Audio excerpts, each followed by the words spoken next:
welcome to KU's Summer Community Webinar Series. I'm joined by Tariq Syed from Khalifa Innovation Centre to discuss startups and the team dynamic behind it. So I feel like we should start with the question, what are the main reasons why a startup might succeed or fail? Yeah. If you look at a lot of studies being done, the topmost thing that's very important is there's no market for the startup. What does that mean? So you want to sell something, but there's no one to buy, and this is the primary thing that leads to failure and things like that. But having said that, what's very important is the success also lies with knowing that there is no market, and then looking at how you can go ahead and pivot and look at say, okay, it's not working in this market, there are no buyers. Are there any initial buyers in some other market? This all happens if you flip a little bit back and look internally. It's more the team and being very mindful that these are the scenarios around and things like that. A lot we talk about in the startup space called ecosystem. It's the support mechanism that exists. The failure and the success also is bind to this ecosystem that we have. And one of the prime things in this ecosystem is giving back. And a lot of mentors, if you look at them, in mature ecosystems like Silicon Valley, they want to give back. And so they have been there, done that. They're serial entrepreneurs. And then they come back and they say, I want to feel that energy that's there in that startup that's just bubbling up.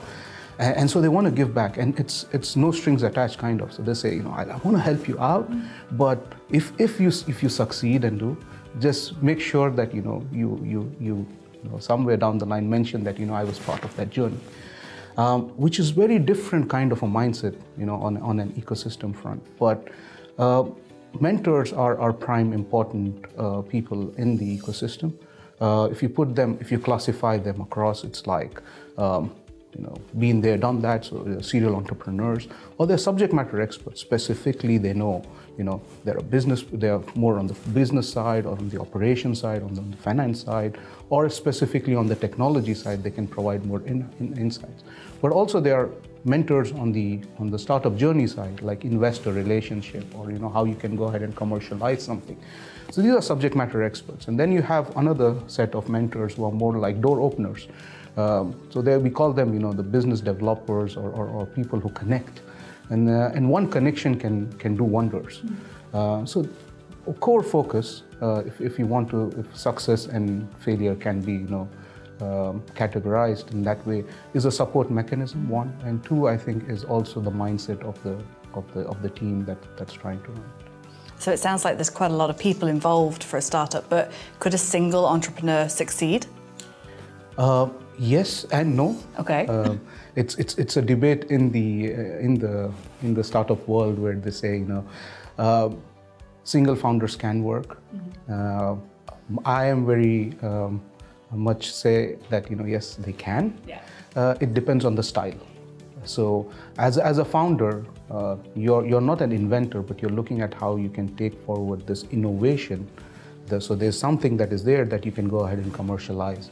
But there's also, you need to be very mindful of your style. Somewhere down the line, your style, the way you work, is going to get translated into actions, but it's the style. And so, yes, single founders work. This is my personal opinion.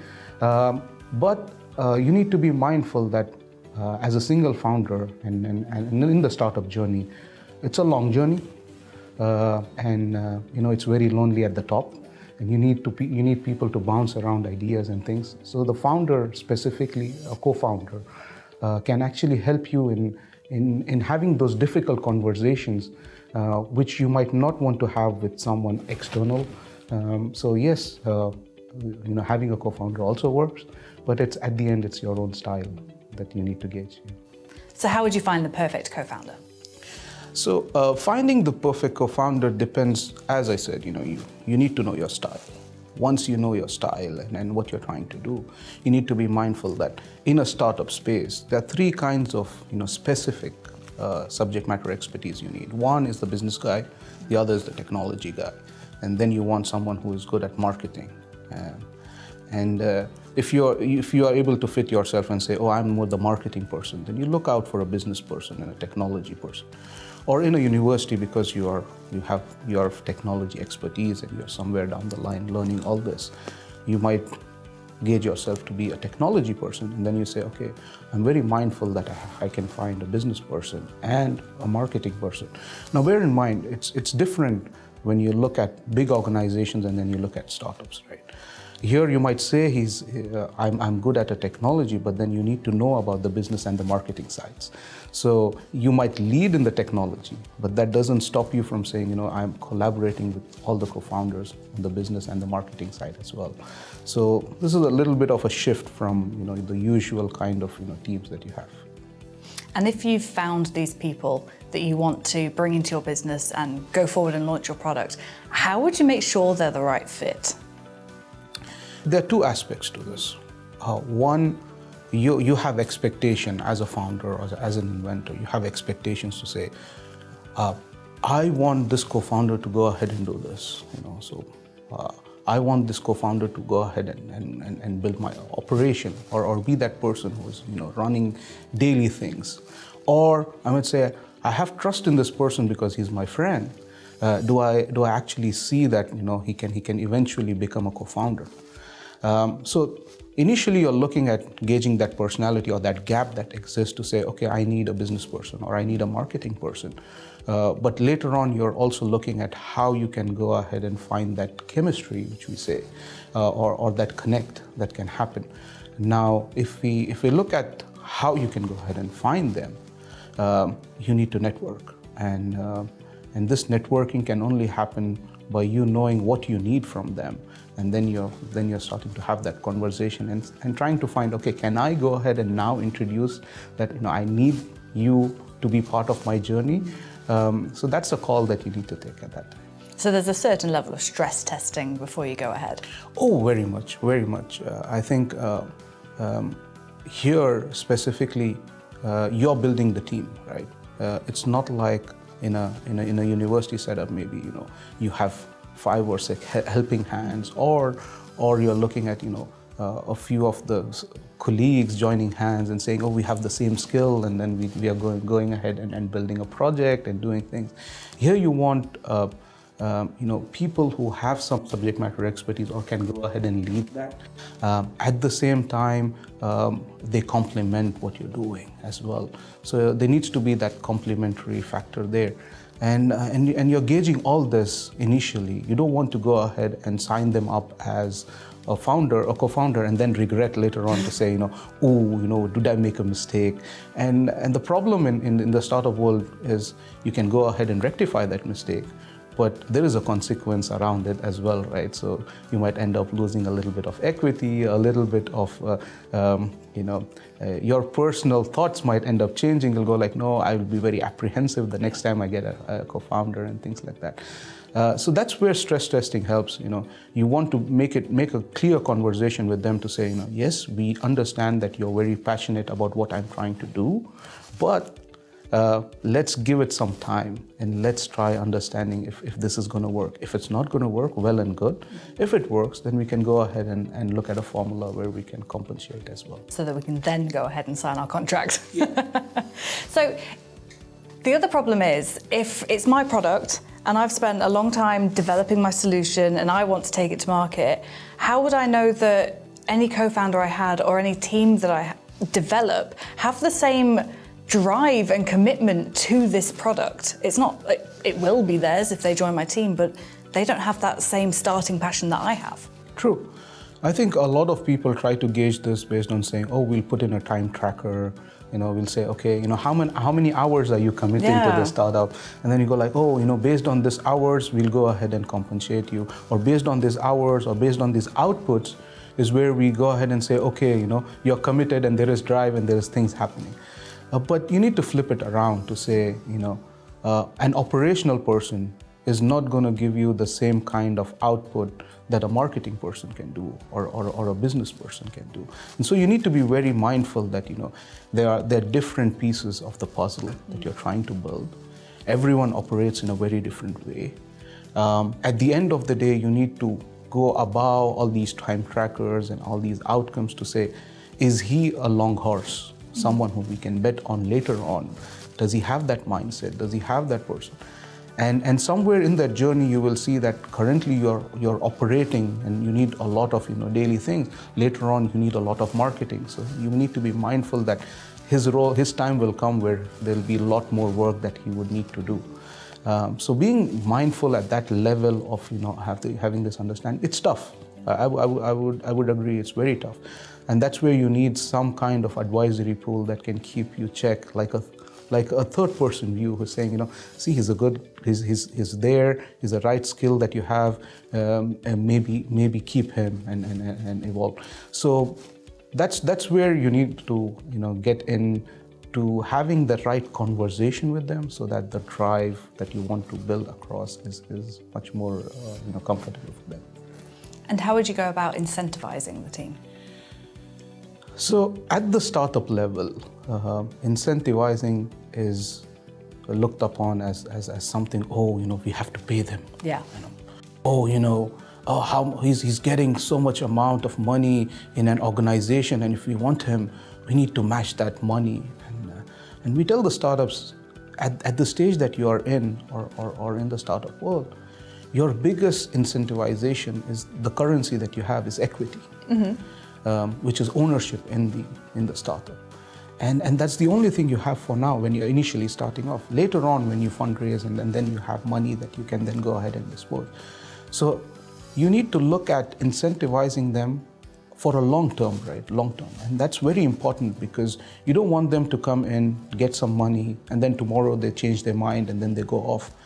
By giving them equity, and there are multiple mechanisms of how you do that. There's a mechanism called vesting. So over a period of 5 years, you go ahead and give a little bit of chunk of equity. So as they go along, anything can happen. It's life, right?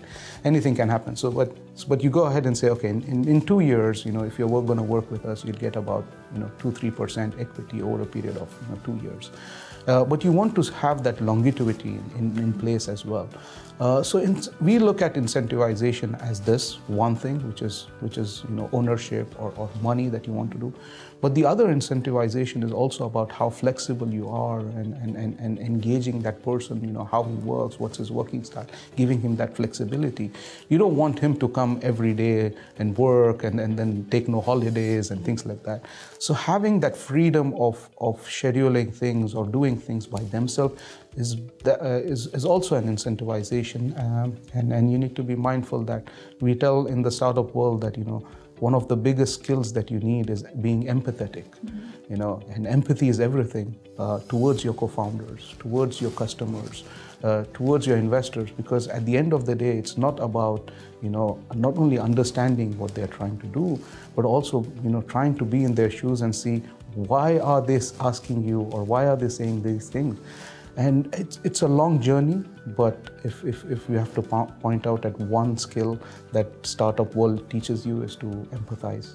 That's an interesting point. If you mentioned at the beginning that there's quite an excitement about a startup, there's that initial spirit that's really bubbling away and everyone's getting passionate about the project. How would you keep that initial spirit and enthusiasm and culture when you're growing the company? Because that's the plan, isn't it? True. I think a lot of these startups evolve and they become big organizations. This culture ends up dying, and that's the truth, because when you have 5 people that are working as a close-knit thing, you're working in very less resources, and then you have, like, for food, you're all together having pizzas or burgers, and you're living the life of that startup life, and then eventually you need to structure yourself as you go along. That spirit dies across, but having said that, that's the time where you build the culture that the organization can lead up to. And it's an interesting conversation to have initially, to say, what is the kind of culture we want to build in this organization as a startup? Because it starts with the co-founders. It starts with the conversation that these co-founders will have with the employees that they get. And it goes from top down in terms of how it's done.